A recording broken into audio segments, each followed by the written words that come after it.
అండి మామూలుగా చామదుంపల పులుసు చాలా బాగుంటుంది మరి చింతకాయలు వేసి పులుసు పెడితే ఇంకా బాగుందండి భలే ఉంది టేస్ట్ అయితే మాత్రం నేను కూడా ఫస్ట్ టైం తిన్నాను లేట్ చేయకుండా రెసిపీలోకి వెళ్ళిపోదాం ముందుగా చింతకాయలు మాత్రం దొరికితే అస్సలు మిస్ చేసుకోకండి చింతకాయలు తీసుకొని శుభ్రంగా వాష్ చేసుకొని ఒక గిన్నెలో వాటర్ వేసుకొని ఉడకపెట్టాలి మూత పెట్టేస్తే చాలా త్వరగానే ఉడికిపోతాయండి ఇప్పుడు ఒక సైడ్ వచ్చేసి చామగడ్డలు కూడా ఉడకబెడుతున్నాను ఇది త్వరగా అయిపోవాలంటే కుక్కర్ పెట్టేసుకున్నా సరిపోద్దండి ఇంకా ముందుగా అన్ని కట్ చేసి ఉంచుకున్నాను టొమాటోస్ ఉల్లిపాయలు కరివేపాకు బెండకాయలు అలానే పచ్చిమిర్చి ఇక ఇలా కట్ చేసుకొని వాటర్లో ఉప్పు వేసుకుంటే నల్లపడకుండా ఉంటాయండి తాలింపులు ఎండుమిర్చి మెంతులు జీలకర్ర ఆవాలు ఇవి సరిపోతాయండి ఇప్పుడు చూద్దాం ఉడికిపోయిన రెండు కూడా చూసారా చింతకాయలు ఎంత చక్కగా ఉడికిపోయినాయో ఎక్కువసేపు అస్సలు పెట్టాల్సిన అవసరం లేదండి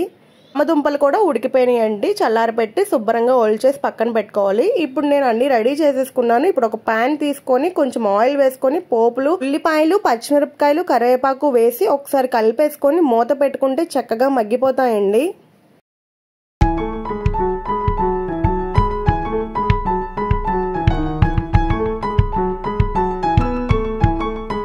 చాలా త్వరగా మగ్గిపోయినాయండి మూత పెట్టేస్తే ఇప్పుడు మిగిలినవన్నీ కూడా ఒక్కొక్కటి యాడ్ చేసుకోవచ్చు టొమాటోస్ అలానే వంకాయలు కూడా యాడ్ చేస్తున్నాను బెండకాయలు ఇవన్నీ కూడా వేసి ఒకసారి కలిపేసుకోవాలి ఉల్లిపాయలతో పాటు ఇవన్నీ వేసేస్తే సరిగ్గా మగ్గవండి ఉల్లిపాయలు ముందు ఉల్లిపాయలు మగ్గిపోయిన తర్వాత ఇవన్నీ యాడ్ చేస్తే బాగుంటాయి ఇప్పుడు కొంచెం పసుపు అలానే కొంచెం సాల్ట్ వేస్తున్నానండి వెల్స్ అన్ని కొంచెం మంచిగా మగ్గుతాయండి ఇప్పుడు ఒకసారి కలిపేసుకొని మూత పెట్టేసుకోవాలి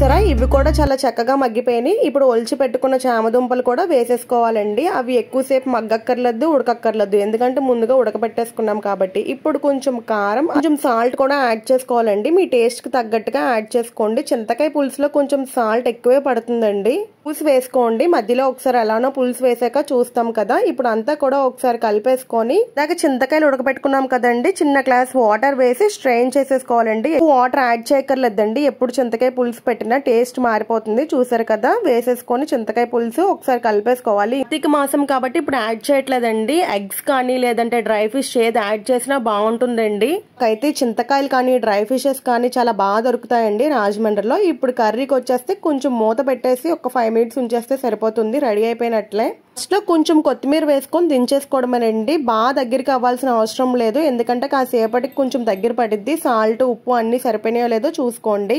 ఒక బౌల్లోకి సర్వ్ చేసుకుందాం పక్కనే ముద్దపప్పు కూడా పెట్టానండి వేడి వేడి అన్నంలో కొంచెం ముద్దపప్పు వేసుకొని పులుసు వేసుకొని తింటే ఆహా చాలా బాగుంటుందండి చింతకాయలతో మాత్రం ఒకసారైనా పెట్టుకొని తినండి ఖచ్చితంగా కామెంట్ చేస్తారు బాగుందని మరెన్నో వీడియోస్ కోసం లైక్ చేసి సబ్స్క్రైబ్ చేసుకోండి థ్యాంక్ యూ ఫర్ వాచింగ్